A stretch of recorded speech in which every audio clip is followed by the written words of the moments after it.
Welcome to the very latest edition of We're Going Chasing. Whatever platform you are tuning in on, make sure to give us a follow if you haven't done so already. We are also active throughout social media under the name We're Going Chasing. We have up-to-the-minute news on all things National Hunt racing, as well as the odd giveaway. On top of this, social media gives us a great opportunity to engage with you, so make sure to check us out. Finally, I'd like to welcome your hosts, Cillian Curse, and firstly, James Heffernan.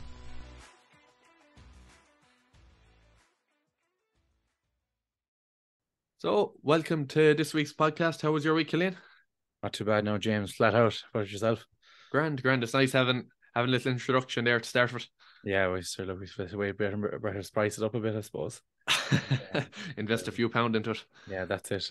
Yeah, not a bad weekend. Was down in Punchestown there Sunday. It's a nice enough card, like, so it was fair cold though. It was tough going being out there. Yeah. It was a nice card. I was over in Old Trafford, obviously, for the Manchester Derby. What a match to be at for a United fan, anyway. Savage crack. It was unreal now. What a game to be at, and what a way to win it too. And the goal that should have been disallowed only made it even sweeter. But then sure, I was straight back once I landed in Dublin. I was straight down to Punchestown. Straight back working. You're very committed. You're very committed. Straight from the airport. We managed to make the front page of the Racing Post. We won't mention that Davey was there, but we were in it anyway. Yeah, we'll stick that up here now, so you can see it. Front page of the Racing Post. It only took us 3 months. I'd say actually, whoever it was, Pat Healy. I'd say whoever it was, Pat Healy or anyone else, I'd say they spotted myself and yourself. They said they're the boys and we're going chasing. I'd say that's and then they decided to get Davey in as well. Not a fear. It was great for Davey to get his first winner back. One of the lads who was with us ended up backing it, so it was even sweeter. He was actually the same lad was at Davey's last winner before he retired in Thurles, and he was his first winner back. So it's a nice claim to fame there, and he got in the photo as well. He did, See him there with the red hat, smiling away. But God, that made the trip down worth it. Just being there for that, and he got a good old cheer in from the crowd that was there, and that it was very good. The other thing, I suppose, the Twitter competition. We were into the second week of the Twitter competition, so that's up obviously on our Twitter page. Cillian put up a tweet there a couple of days ago, Monday. So again, just comment with a horse below for Cheltenham. Add in the odds. A screenshot of it would be great. Save Cillian going cross-checking it. And then obviously the prize for whoever's in the most profit at the end of it is 2 tickets to Fairyhouse on Easter Monday for the Irish National. If you have missed out on week 1, don't worry about it. You can join in at any stage. So, by all means, work away. Yeah. The other thing, I suppose, the bit of news that stood out today, the Clarence House field was released, and we've only 3 runners. We've got Energamine, obviously, and we've Edwardstone. So we've probably got the best two mile chasers, I'd say, in the race, which is positive, which is great. But 3 runners in a grade 1, again, I don't want to be going back to the BHA, but I end up going back to them. It's actually 3 from the time the Clarence House will be run on Saturday. It's 3.5 weeks, 3 weeks and 3 days since the Desert Orchid was ran at Christmas. And the 2 mile chase division is actually it's always thin on the ground, we'll say, because it's probably much easier to find a 3 mile sort of slogger than it is find something quick enough to be running in these top level races over 2 miles. So to have 2 grade 1s within 3.5 weeks of each other is ludicrous, really. It makes no sense to me. And what a race we'd have if one of them was a grade A handicap. You'd have 10, 12 horses in it maybe, and it'd make for a great race. Now look, I'm sure the one at the weekend will be a great race, but if you go back to the Desert Orchid, that was an awful race. Shocking race. Yeah, Desert Orchid a grade 2 anyway, but I think in Ireland they sort of have it right. You have the grade 1 at Christmas, the 2 mile race, and then there isn't another grade 1 until Dublin Racing Festival. So that extra sort of 2.5 weeks makes a big difference. So you can run at Christmas and you can run again at DRF. Yeah. Whereas in England, like, I know Edwardstone is running, but it's only because he fell. Like, if Edwardstone had won the Desert Orchid or finished the Desert Orchid, he wouldn't be here. And it would be an Ergamine and a handicapper, Amarillo Sky. And fair play to Tizard for throwing him in. And he's going to get his... I hope he jumps around and he collects his few pound now for actually putting him in the race.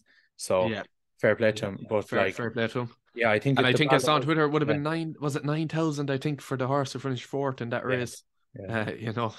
And you're giving out about prize money and they're giving 9,000 to come forth. But I think it's one of them problems. Well, it's one of them early closing races. So like you have to enter ages ago. So what's wrong with that? People don't know if, let's say, you don't know what the plan is. Like some people, you mightn't have it ready. Like the horse mightn't, you don't know, he might only be coming back from injury or something. Like enter him. Still a lot of money to enter him. I think it's $1,000 to enter him, like, you know. And like if you're a small trainer, you're on about, like, we'll say if you have a handicapper there that's rated 150, you're not going to enter him in the Clarence house. You're expecting there to be 5-6 runners. Whereas really you are, like, if it was the entries last week and you might say, oh fuck it, you're looking, you can see the BHA live there, how many has been entered, and let's say it's only been 5 in and there's 10 minutes left.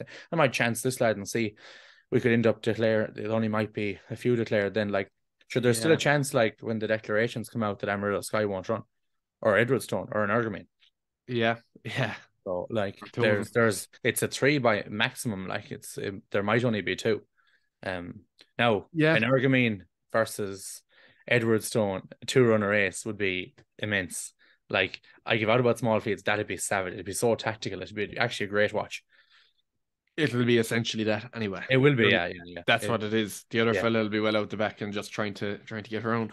You know, but look, I suppose looking at the race and so from last weekend, Blood Destiny is the first one we'll touch on there.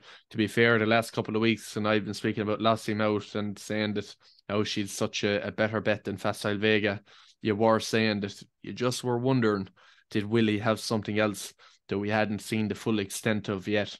And Blood Destiny very much was that. He's 5-1 second favourite now for the Triumph Hurdle.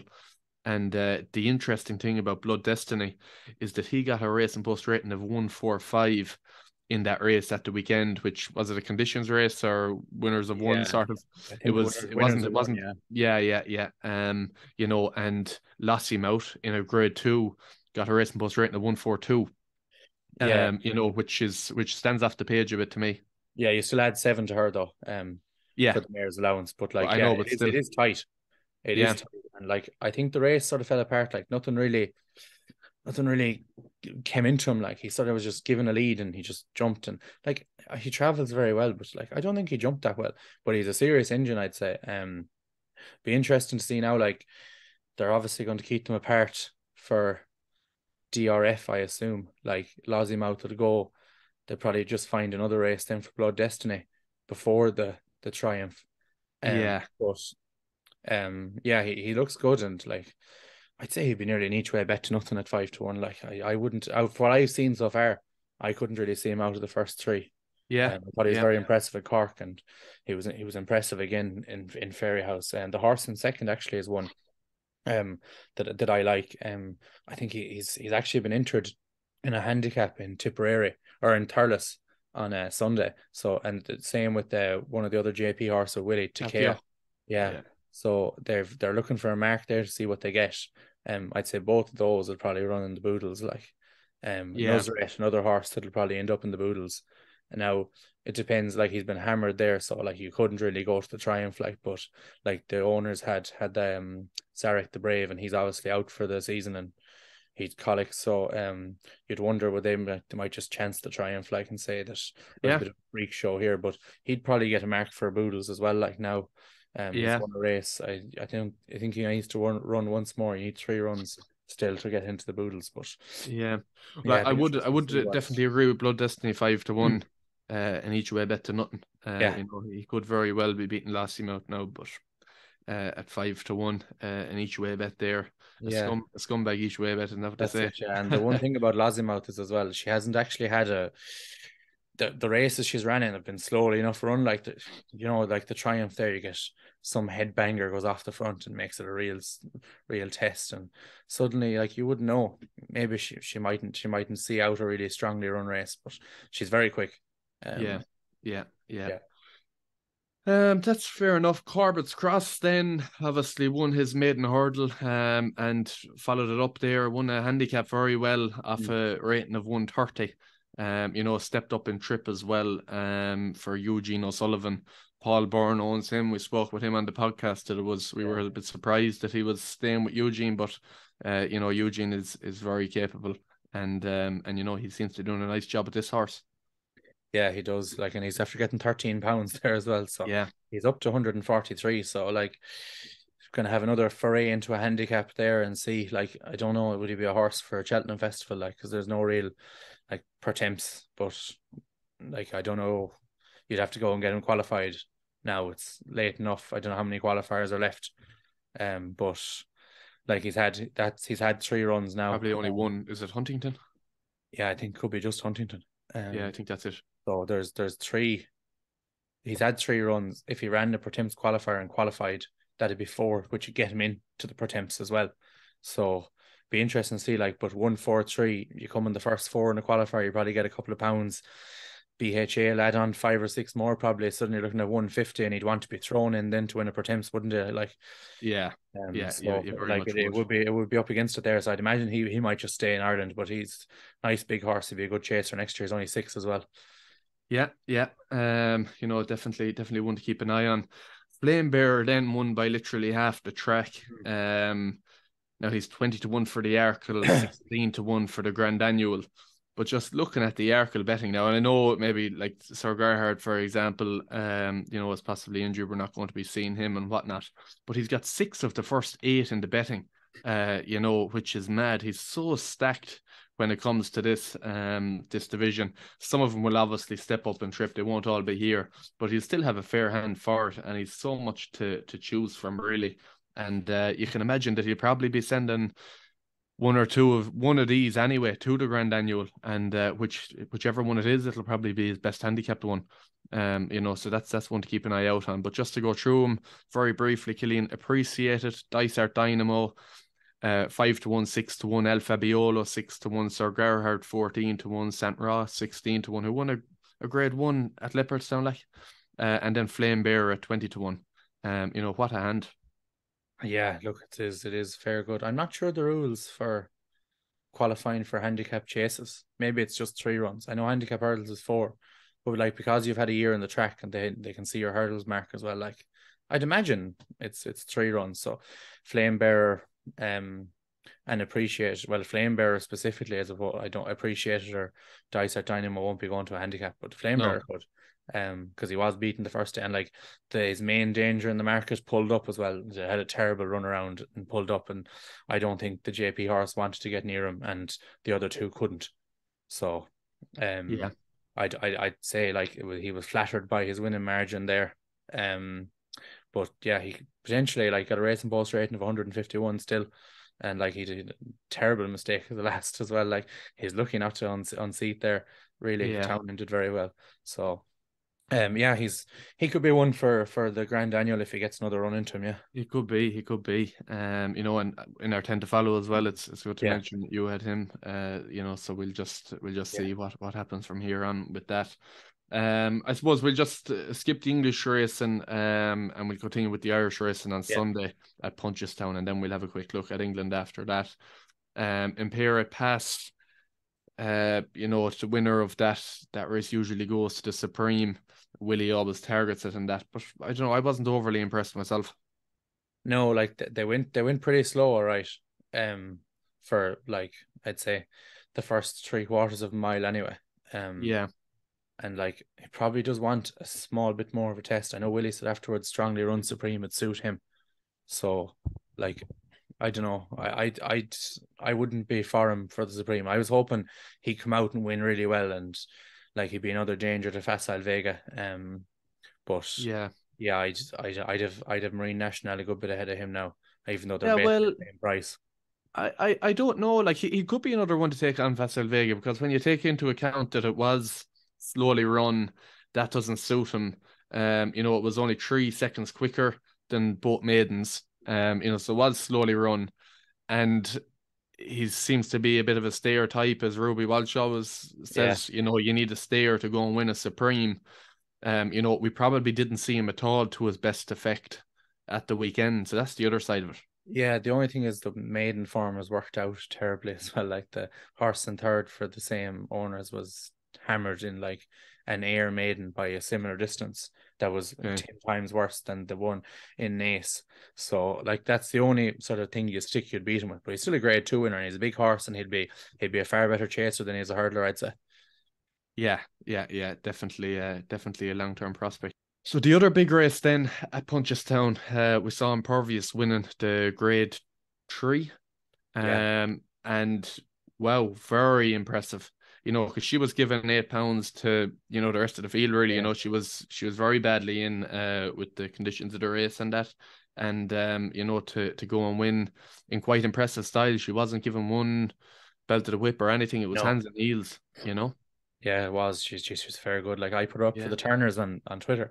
I said she might be a good price, because I said in the podcast last week I thought she'd win that race, and put her up for the Turners at 40. I was saying this could be a good price, and because I remember saying to you after she won in Cork that I'd train her as an Arkle horse, that 2 miles that are sit back strongly run Arkle really suit her, but end-to-end gallop, yeah.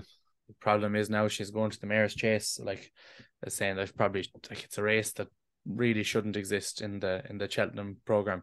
Like, fair enough, you need a good Mayor's program to keep Mayors in training, but like I feel like if you take out this grade 2 and replace it with a grade 2, I don't know, a month after Cheltenham or in Aintree instead, like Impervious and Elagor de Vassy should both be in the Turners, if right was right.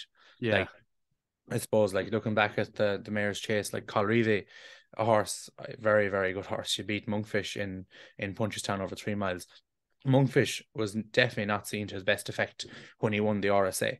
No. Maybe that was just his level, but I think she'd have gone very close to beating him over 3 miles.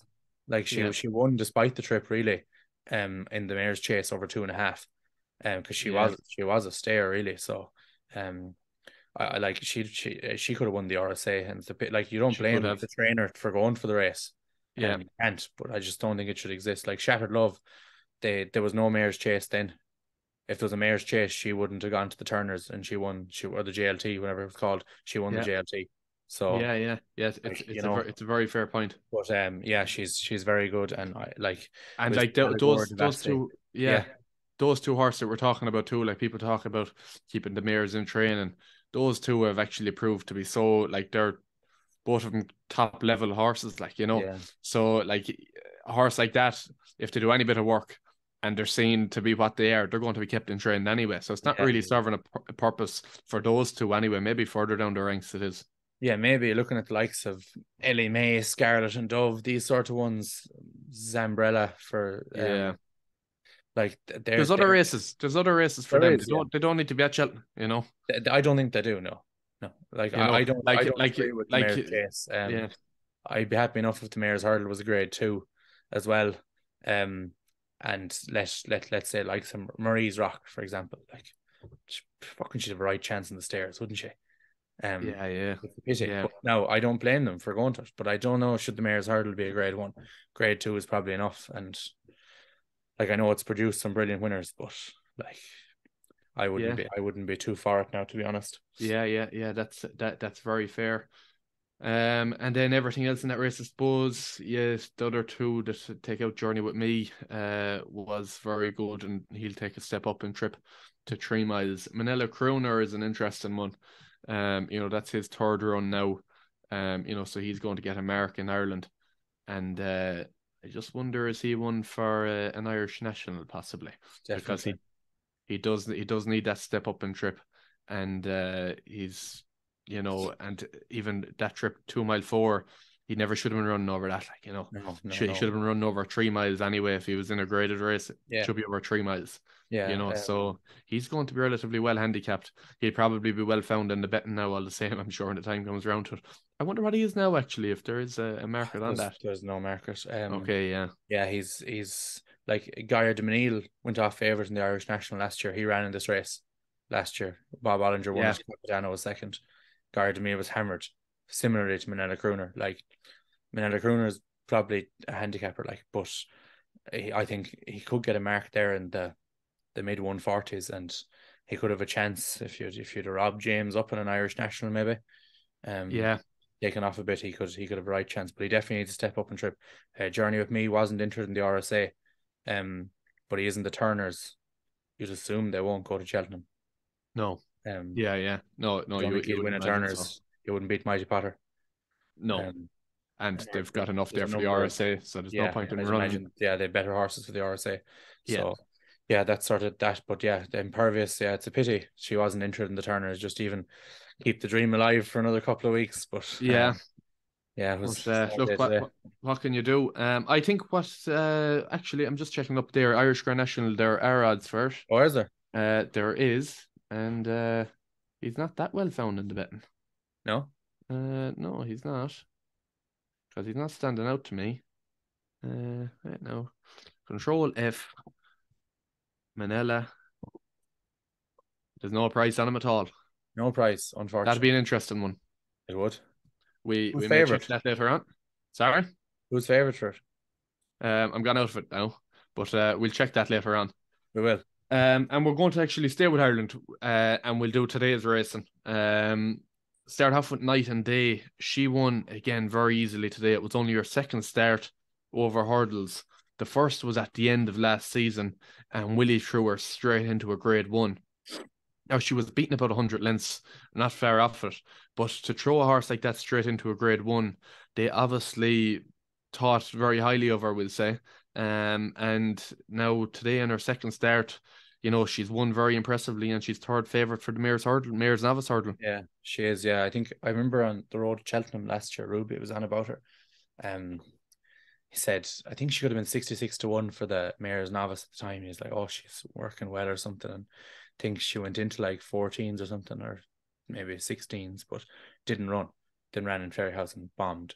But yeah, she won well today. She jumps well, big engine, but it was a shite race. So can't read too much into it. But yes, she's definitely an interesting one. She is for definite, yeah. And then Gaelic Warrior is the other one.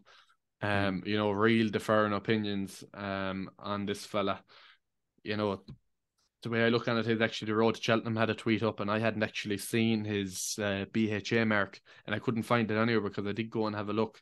So he was 134 in Ireland before today, and he had a BHA mark of 144 for the Betfair hurdle. And now he'd get £5 on top of that. £5 penalty. 139 and to 144.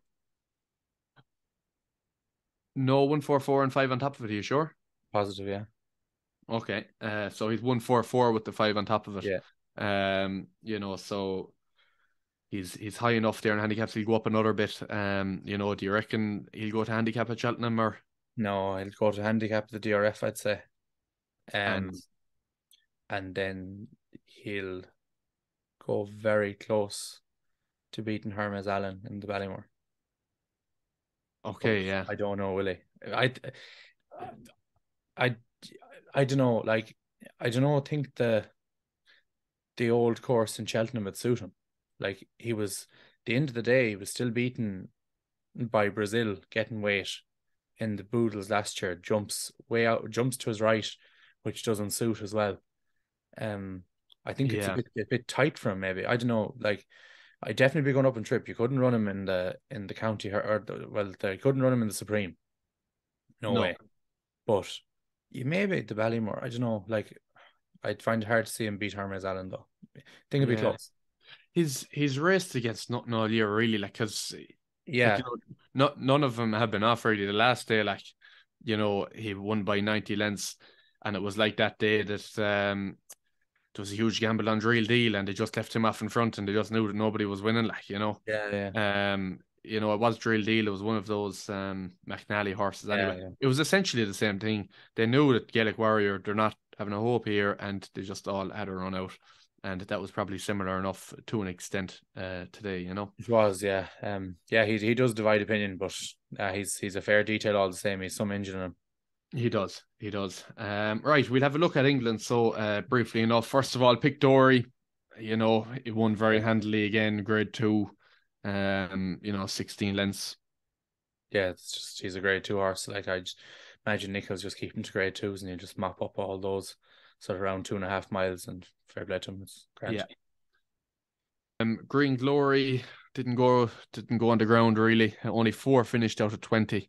You know, I'd say a lot of those races there in England the weekend were ran on very heavy ground, and you know, it'd be hard to look too much into what comes out of them, I think. Yeah, I think so. Like, it was scandalous testing ground. Like he tried to keep him wide. He was out and sort of trying to stay on the good ground on the outside. You're losing lengths by going out there, and then just never really travelled, even on the slightly better ground out there. Never looked too comfortable, and turning in, then he switched back inside. I thought he was going to just smuggle him into him, and he might be able to keep him on the bridle until maybe coming up to the last, and he just got found out in the ground. But I'd say, like, he'd be 6 pounds lower when he comes back to Ireland now. He'd probably go to the DRF to a handicap there. Could be a nice one there for him. Like, he's a good horse still, and I think better ground will suit him too. Yeah, I wonder will that race have taken a lot out of him? Like, if he's to go to the DRF in a couple of weeks' time. Yeah, you know, I wouldn't worry about it. The man in charge is fair good. Yeah, well, I'd say the man in charge might hold off until Punchestown possibly, or somewhere in between. Yeah. You know, rather than going again if he is well handicapped. You know, because that race, I reckon, with only 4 finishers, would have taken a hell of a lot out of him. So I'd be surprised actually to see him running in the DRF. Moving on from that, then we had Haydock to Zabo. You know, he fairly hosed up again, made all. He got £10 for it. So he's up to a rating of 146 now. You know, he'd maybe want to keep an eye on at Cheltenham in a handicap, would he?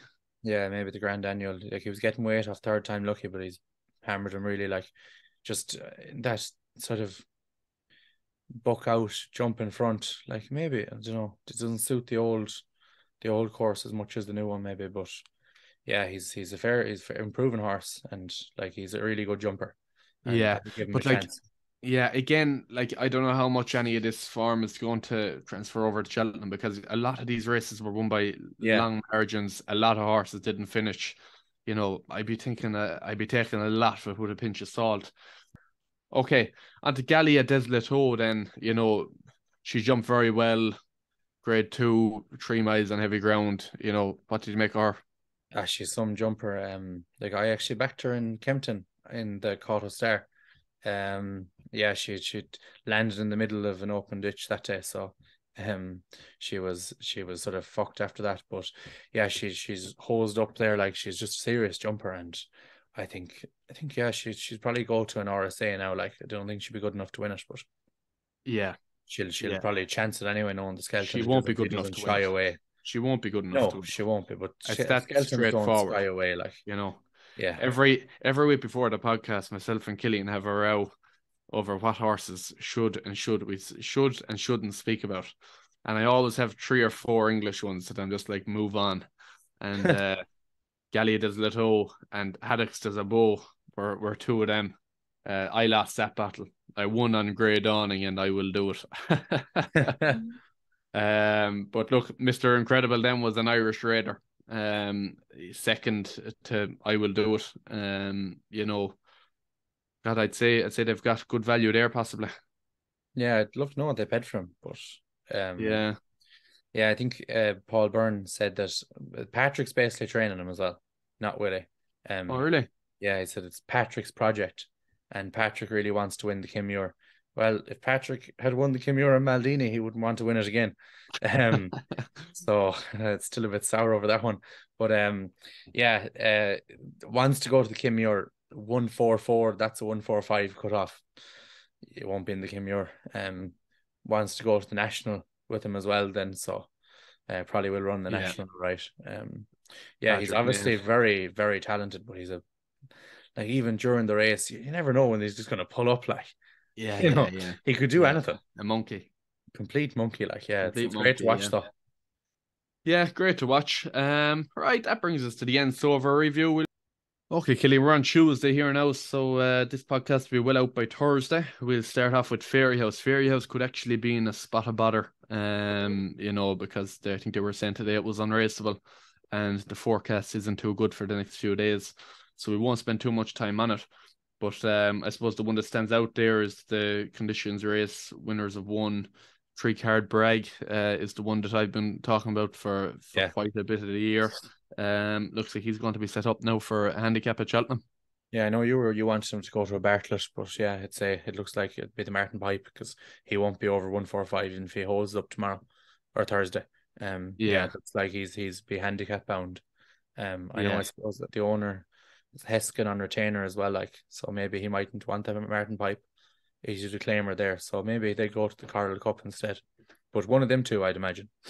Yeah. Can't see him going to the grade one, to be honest, unless he hacks up and he's given a really unworkable mark. But I don't think he will. He's beaten in 2 graded races and just won a maiden. No, he's not the type of horse. I think to hack up, he'll just grind it out. Yeah, I think he will. Yeah. And then on Friday, actually, and I'm not big into bumpers, but one I really like is Queen's Gamble. She's entered in the listed mares bumper at Market Racing on Friday.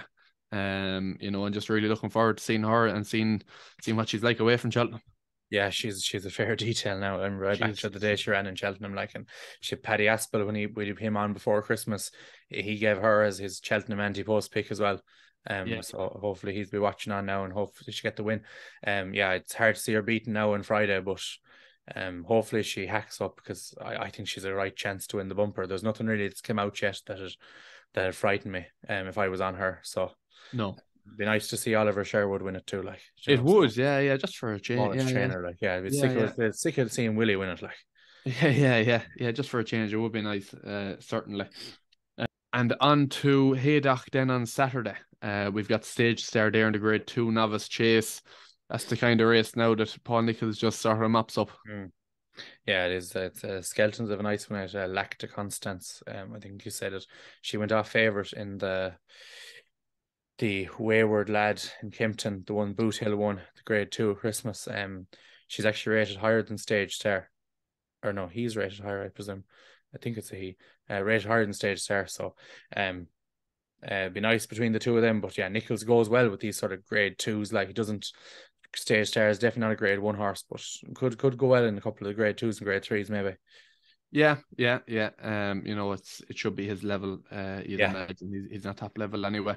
And then Rare Edition in the Grade 2 Supreme Trial. Now I don't think anything has ever won that Supreme Trial and went on and been too successful in March. Not that I can think of off the top of my head.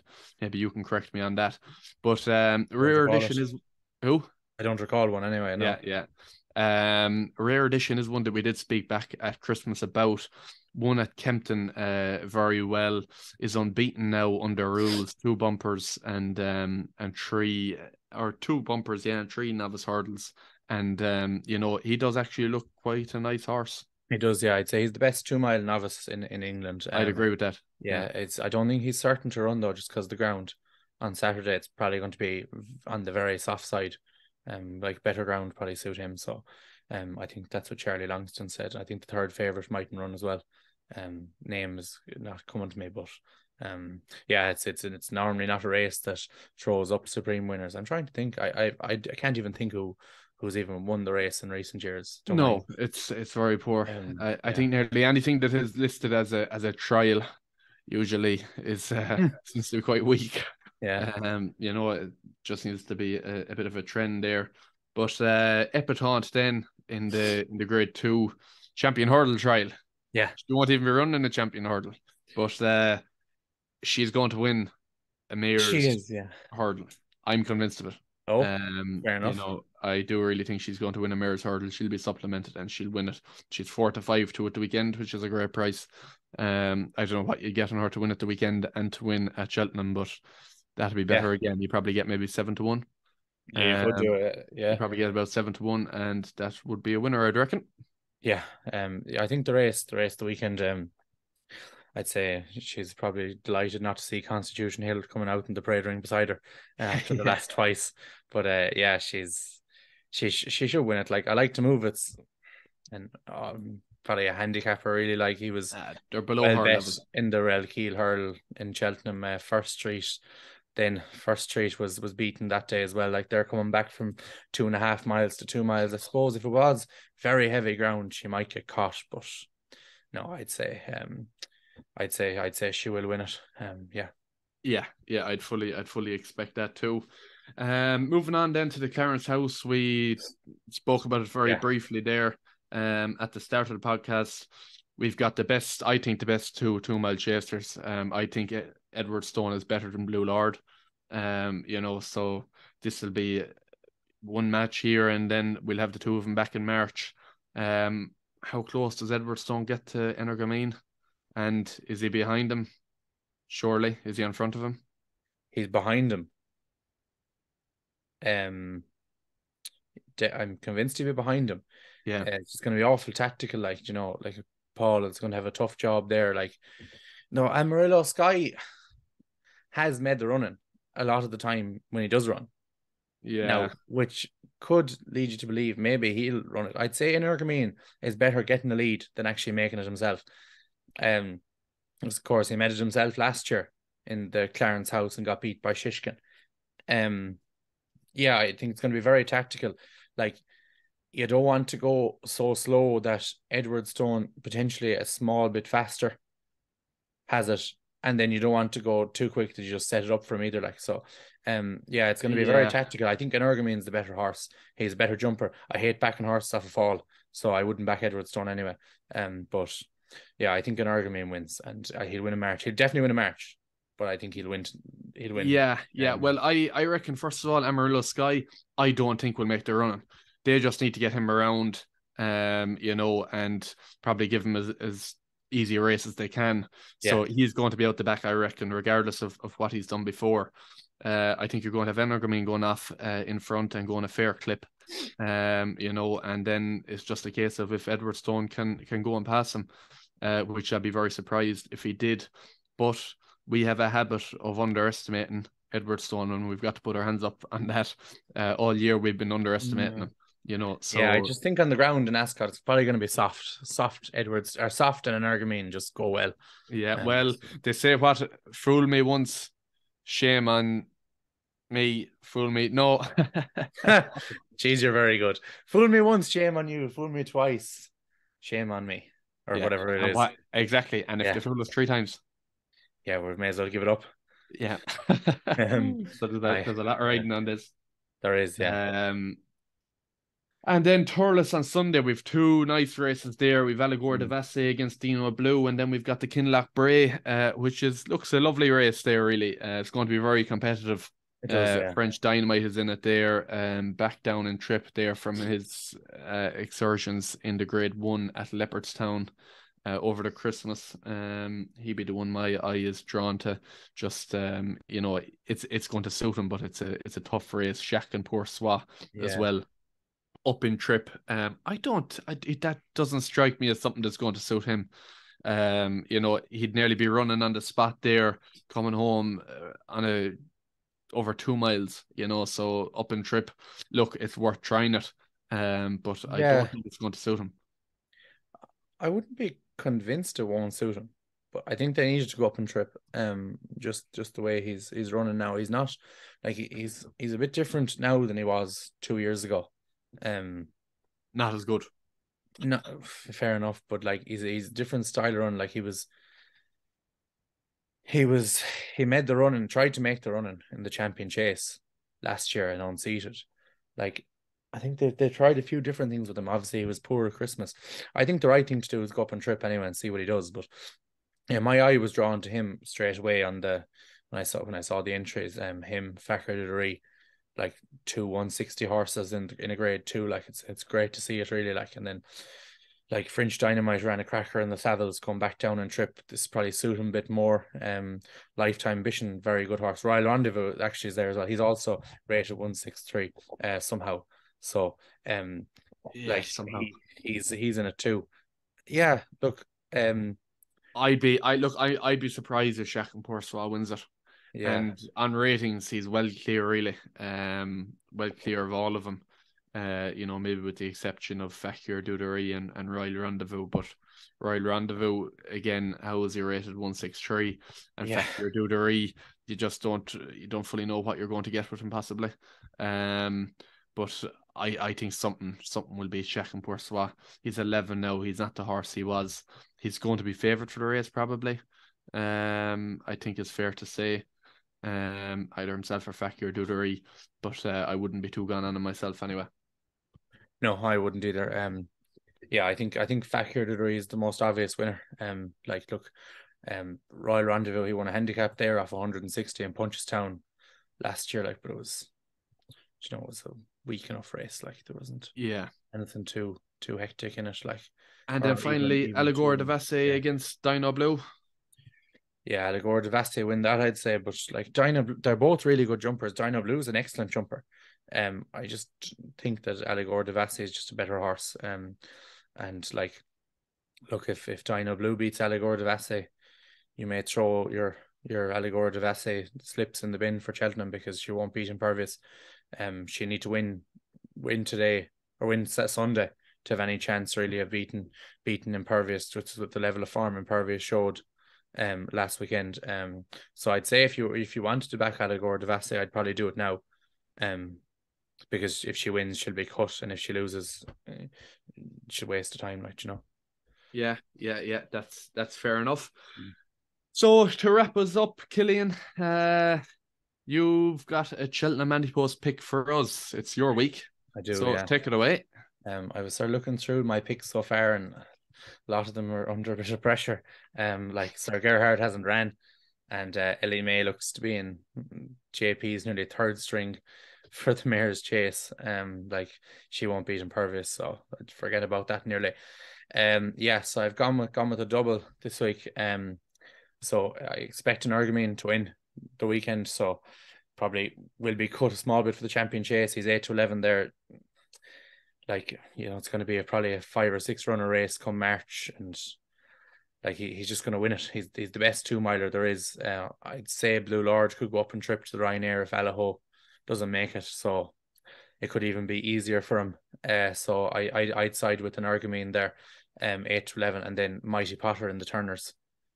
I just think he's electric. He's brilliant. His performance in the Drinmore was unbelievable.